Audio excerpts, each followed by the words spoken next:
Bienvenidos a Sesiones con tu amiga Cactus, donde la psicología florece y la amistad también. El día de hoy tenemos un episodio muy especial, ya que se viene el Día del Padre. Pero antes, vamos a agradecerles a nuestros patrocinadores: Radio RPP, Infograma y Fundación Garza Roja. Yo soy Nicole Dip. Y yo soy Cristina Insua. Y el día de hoy tenemos a un invitado increíble. Él se llama Eduardo Velarde, es psicólogo clínico y pues también un muy buen amigo. Hola Eduardo, ¿cómo estás? Hola, ¿qué tal, Nicole? ¿Cómo vas? Cristina.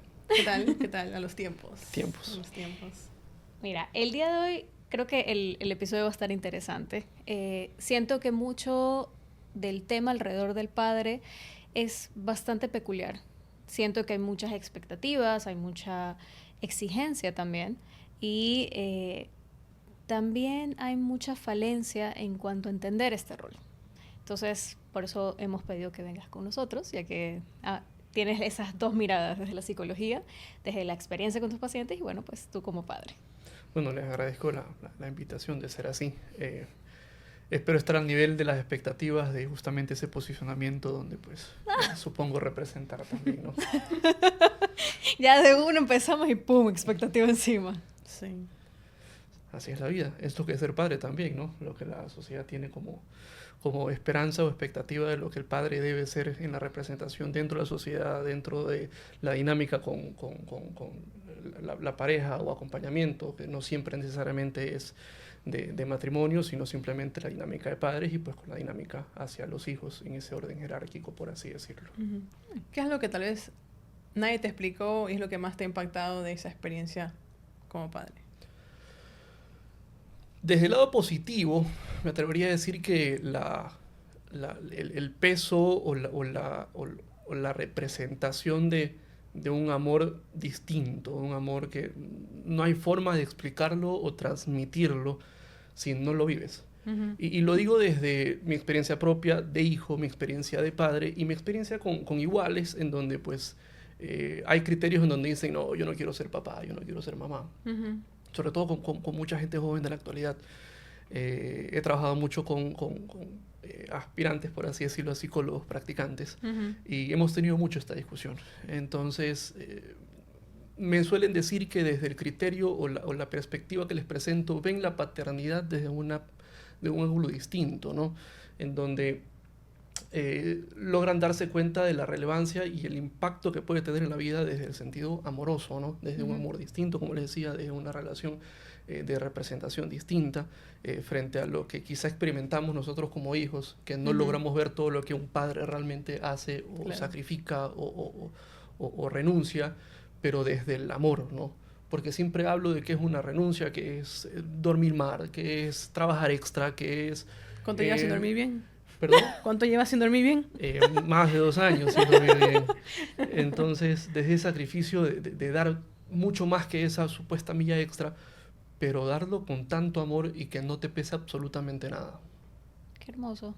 ¿Sabes qué? De hecho, es un punto interesante, porque muchas veces es como que ser padre significa, no, que tienes que estar presente, tienes que proveer, tienes que ser el que protege, pero es como...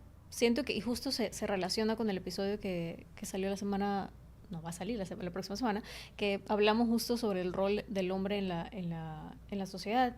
Y es como, es casi que lo pintan como un Superman.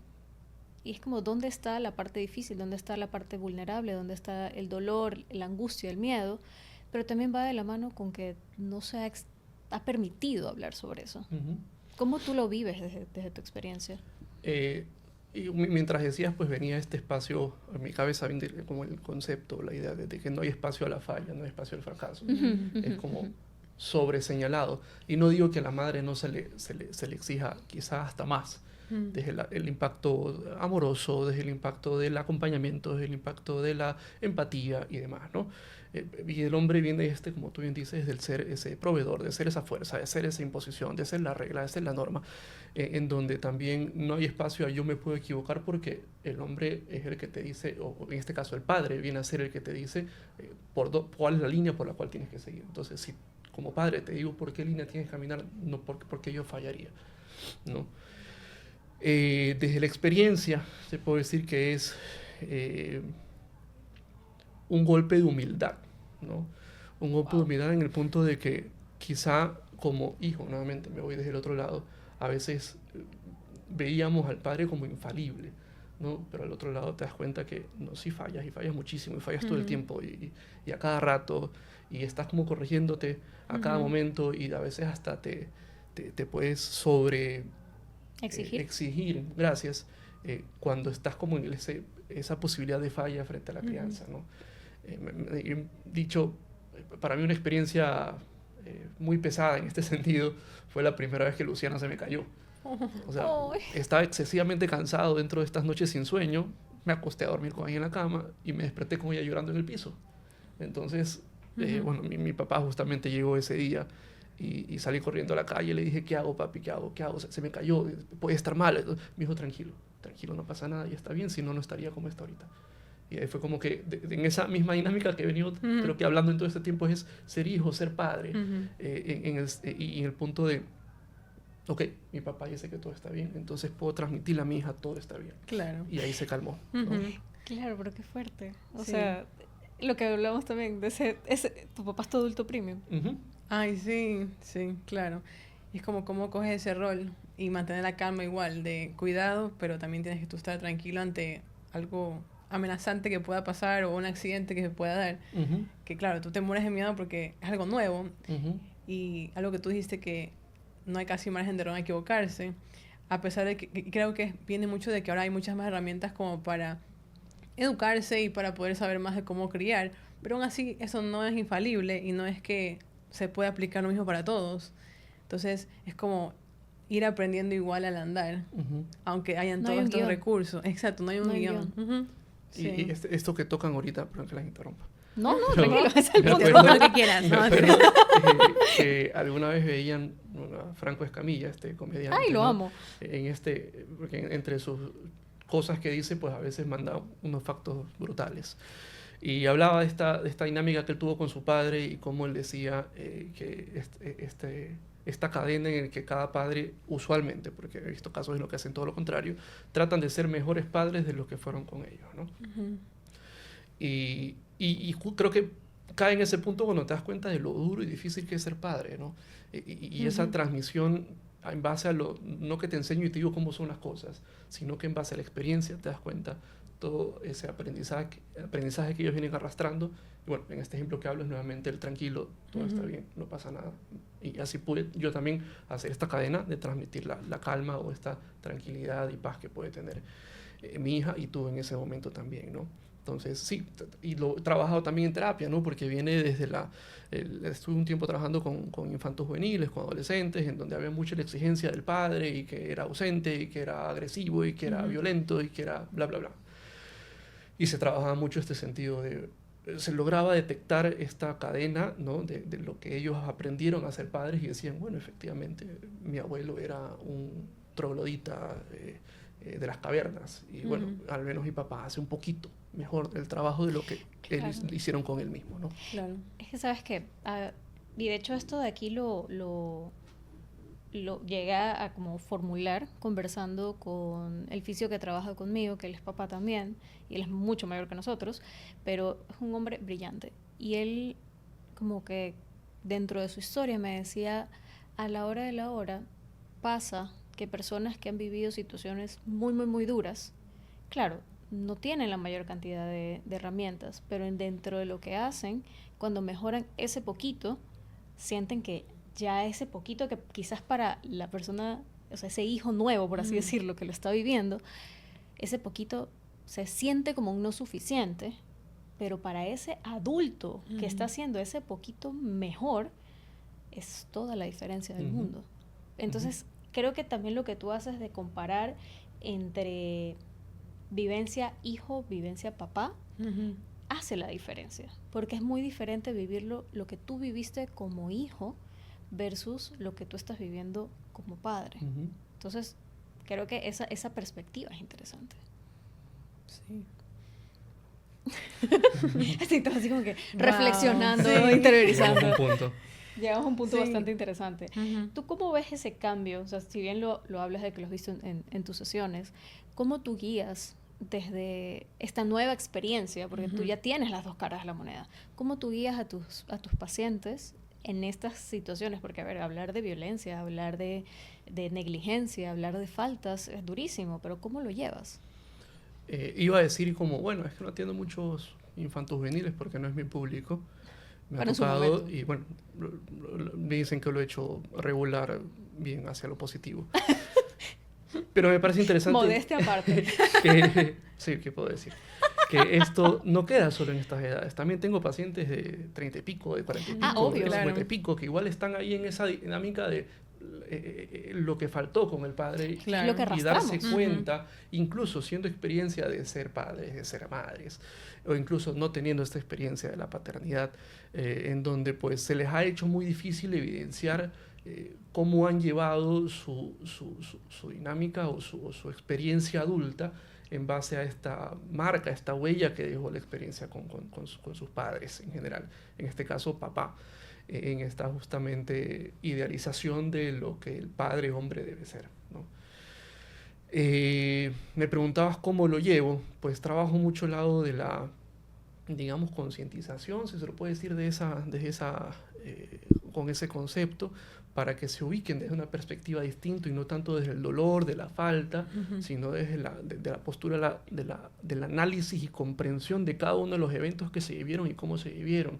El tratar de no obtenerlos de una perspectiva juzgadora o incluso tampoco una perspectiva de solapar o de justificar, sino de entender, punto. Entendamos. Entender. Eso no justifica que me pegaba todos los días, efectivamente, no Claro, lo justifica. no. Pero lo podemos poner en perspectiva de, ok, entiendo la razón y a través de esa comprensión del motivo por el cual lo manejo, podría ir haciendo algún tipo de movimiento dentro de esta. Como separarte un poquito de como tomarlo tal vez personal, como era solo a mí o a mí. Sino es como dice, entender y verlo desde otra manera, ¿no? Y ahorita que mencionan este tipo el tema del cansancio, el tema de los roles, ¿no? Hay siempre esta expectativa, ¿no? Del papá que quiere ser durante la vida, si es que piensas que quieres ser padre, ¿no? O es un deseo desde siempre, y luego el padre que aparece cuando estás cansado, ¿no? Entonces, ¿cómo sobrellevas esto? Esta como Expectativa versus realidad. Exacto, expectativa versus realidad. ¿Cómo lo has manejado? ¿Cómo te...? Creo que soy un ser un poco pragmático para los que me conocen. Y simplemente tengo que hacer lo que tengo que hacer. Si tengo que dejar de dormir 3 horas de las 6 que duermo normalmente, que creo que son 5 o 4, no lo hago y listo, no duermo y me dedico a lo que tengo que hacer. Y si tengo que levantarme, me levanto. Si tengo que no comer, no como. Si tengo que trabajar en otra cosa extra, no lo hago. Y creo que ahí viene también esta quizá dicotomía entre la expectativa versus la realidad, para tratar de alcanzar lo más posible esa expectativa, en donde al mismo tiempo debo entender que, por ejemplo, me voy hacia un tiempo atrás, usualmente yo trabajaba, ahorita estoy trabajando menos, de 7 de la mañana hasta las 8 o 10 de la noche a veces, de lunes a viernes. Entonces mi único tiempo con mi hija era los fines de semana, porque la atendía en las madrugadas cuando se levanta, sumado al hecho de que los fines de semana también pues, podía atenderla y los ratitos en la mañana. Entonces era ese poquito rato donde tenía para explotar mi vínculo con mi hija, ¿no? Frente a lo que me encantaría, que es estar todo el día echado con ella, jugando, saltando, corriendo, pero al mismo tiempo los ser ratos... hombre de casa. Qué sueño. Y cuando he tenido los tiempos para estar todo el día jugando, saltando, corriendo, me agoto en media hora, 1 hora. O sea, no doy para dar todo el día, ¿no? Claro. Entonces, es esa quizá representación máxima de la expectativa. ¿No? Que no puedo, es más una utopía que me encantaría descansar, pero no puedo. Quizá incluso dentro de toda mi conformación es más bien ponte a trabajar porque en eso rindes mejor, ¿no? Pero sí es ese encuentro constante entre quisiera estar más tiempo con ella, pero también tengo que encargarme de lo que me corresponde y tengo que hacerlo porque es mi deber y es mi lugar y es mi rol. O sea, podremos estar hablando más bien de, yo sé, va a sonar trilladísimo, pero calidad versus cantidad también. Totalmente. Ay, sí. Totalmente. O sea, suena súper trillado porque la gente lo dice como que muy libremente, pero la realidad es que lo que tú acabas de decir, o sea, prefiero que sea 1 hora bien dedicada, donde dediqué toda esa hora, versus decir que voy a estar todo el día, pero en ese todo el día me cansé, en ese día me distraje con el teléfono, en ese día, ya ve, juega tú, porque ya estoy cansado, o sea, porque, o sea, la vida de adulto. No, claro, y puede pasar también, ¿no? Porque, como dices, no es realista el que vas a estar 100% todo el tiempo. Ya, o sea, incluso en ese momento de calidad que tienes, es como vas a estar con batería a 50, a 20. Y cuando decías esto de, bueno, solo lo hago, se me vino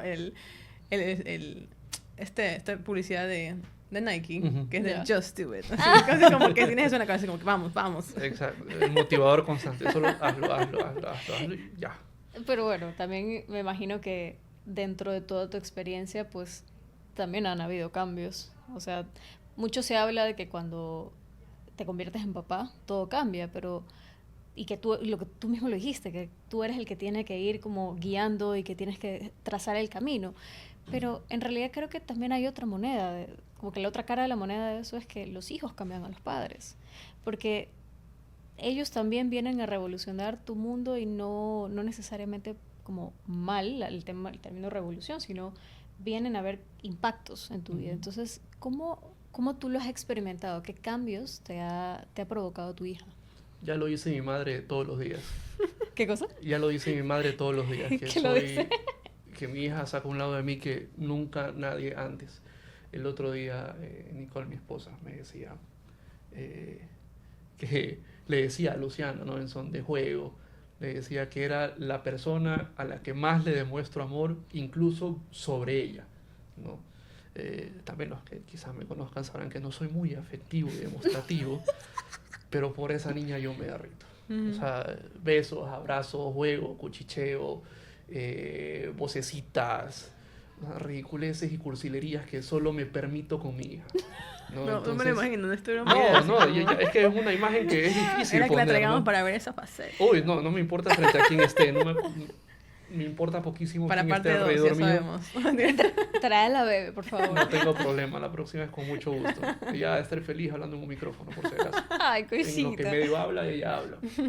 Entonces, creo que ese es el cambio más radical. Y bueno, debo también confesar que mi hija llegó a un momento crónico en mi vida, ¿no? Está en una etapa de revolución total en el cual estaba las manos eran los pies y los pies eran las manos.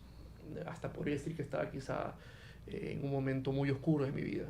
Y llegó a darme motivo, llegó a darme un impulso de por qué estar, por qué ser y por qué hacer, ¿no? Wow. En un momento donde veía puro vacío, era como que apareció mi hija, en un momento en que menos lo esperaba, y de pronto me dio razón de ser y de existir, ¿no? No digo que me quería matar tampoco, pero sí no encontraba razones para hacer lo que hacía, no encontraba motivación, no encontraba propósito, y de pronto ella llegó y fue el motivo para hacer todo lo que hago y seguir haciendo en mi vida, y si vienen más, pues tendré más motivos para seguir haciéndolo, ¿no? O sea, es que también los hijos nos confrontan a tu paciencia, las cosas de tu infancia, lo que aprendiste sobre el amor, lo que aprendiste sobre las relaciones, sobre incluso lo que aprendiste de qué se supone que está bien y qué está mal. Entonces, obviamente. Claro, te modifica muchas cosas, ¿no? Claro.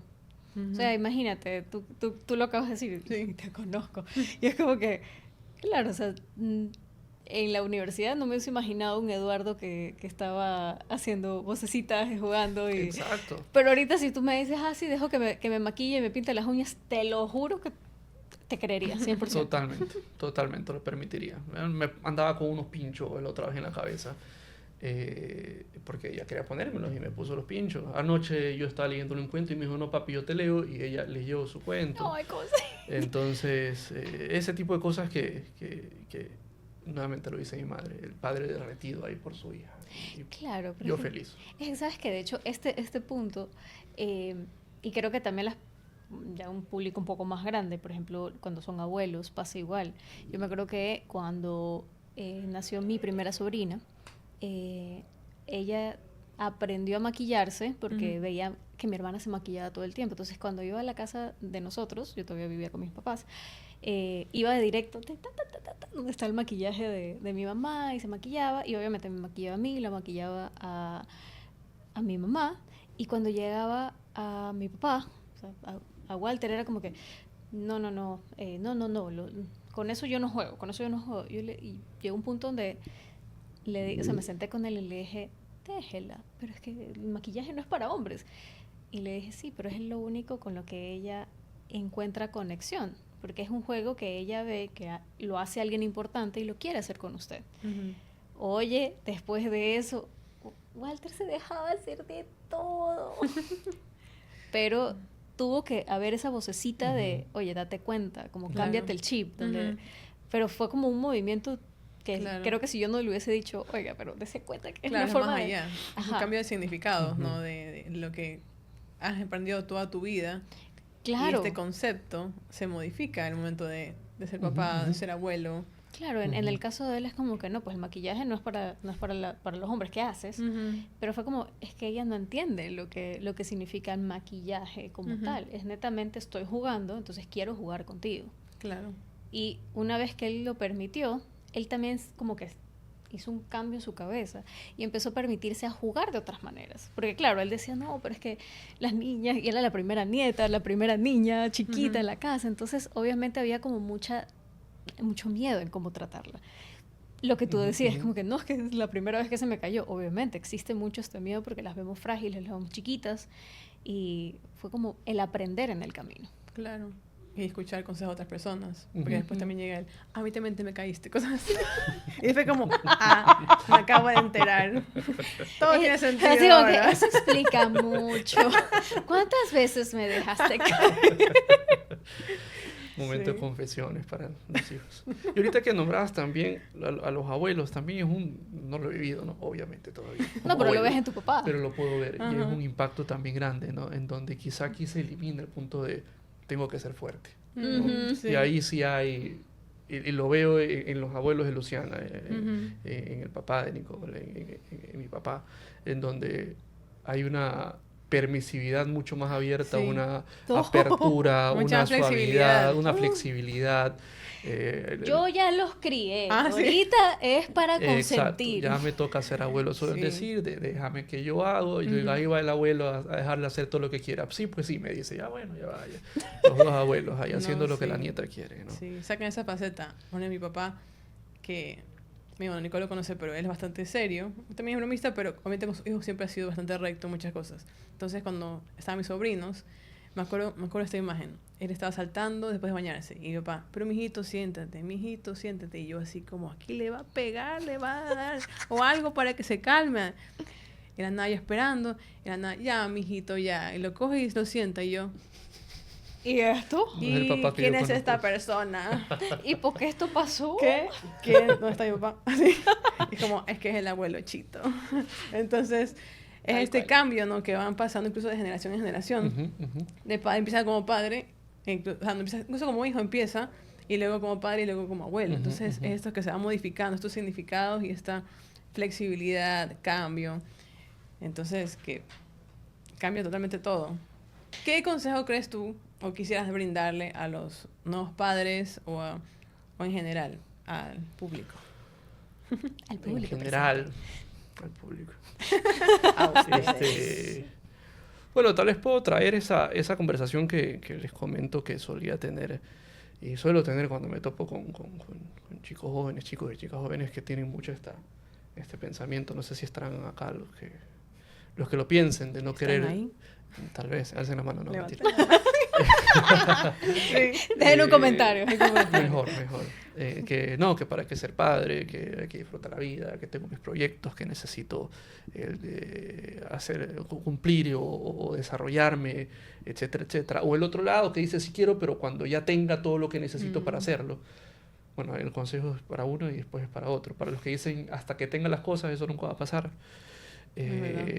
Siempre va a haber algo más por obtener y van a ir retrasando mucho más, y hasta donde creo haber leído e investigado es parte de las crisis que existen de mediana edad en la actualidad, en donde tienen 30, 40 años y no lograron tener los hijos que querían y llegaron al punto donde se está dificultando mucho, y lo he escuchado mucho en sesión, en vida social, y lo he visto también en redes, y eso me ha llevado a leer un poquito, en donde quisieron tener que el trabajo, que la casa, que los carros, todo que perfecto. No sé qué, y cuando ya estaban con todo lo que necesitaban, La vida se te vino la encima. fertilidad estaba en números rojos. Entonces, tampoco digo embarazo adolescente, pero no esperen tanto para obtenerlo. Balance. ¿No? Balance. Sí, ¿no? Hay bastantes años Exacto. en medio. Bastantísimos años en medio. Muchísimos, muchísimos. Entonces, tampoco tomen mi consejo de forma equivocada. Cuidado, esto no es un consejo de Ahora tenga de ahora, hijos. ahorita, ya. Y para el otro lado, bueno, no estoy para meterme tampoco en los deseos e intenciones de cada uno, ¿no? Simplemente que sepan evaluarse y definir qué es lo que realmente quieren y entender de por dónde viene o a través de qué canal aparece ese deseo de no ser, ¿no? La gran mayoría es por traumas de la infancia y relaciones paterno-filiales, en donde por esa situación o esa experiencia dicen no quiero, ¿no? O por lo que han evidenciado, pero no por un deseo real personal argumentado y sustentado con el que no tengo las capacidades, no tengo, no sé, pues los recursos, los mecanismos o simplemente el deseo, sino simplemente a través del trauma. Y si aparece a través del trauma, pues estamos hablando de una situación que a la larga puede ser conflictiva, ¿no? Entonces, el que se evalúen bien, que se analicen bien y que puedan llegar a una conclusión a partir de la lógica, de la razón, del argumento y no solo a partir de la parte emocional no trabajada, ¿no? Me parece excelente. La verdad que si algo nos queda claro del capítulo de hoy es que los padres no son perfectos, se equivocan todo el tiempo, se equivocan sobre la pisada, van aprendiendo sobre la pisada, son cambiados por las situaciones, son cambiados por las experiencias y sobre todo por el vínculo que implica ser este nuevo rol que es un papá. Entonces, sin más que decir, muchísimas gracias, Eduardo, por haber sido parte de este capítulo. La verdad es que me pareció increíble. Creo que nos quedamos cortas. Como siempre. Como siempre. La verdad que es impresionante. Pero muchísimas gracias. Esperamos volver a tenerte en otro momento, en otra temática, pues acá con nosotras, en sesiones con tu amiga Cactus. Con mucho gusto y con Luciana si quieren también, ¿no? Ay, sí. Tomaré tu palabra. Está Totalmente. grabado. Está grabado, hay testigos, hay Totalmente. testigos. Pero bueno, muchísimas gracias a ustedes también por participar en este episodio. Queremos agradecerles a nuestros patrocinadores, Radio RTP, Infograma y Fundación Garza Roja. Esto fue Sesiones con tu amiga Cactus. Y recuerda, esto no es terapia. Si necesitas terapia, anda a terapia. Nos Gracias. vemos.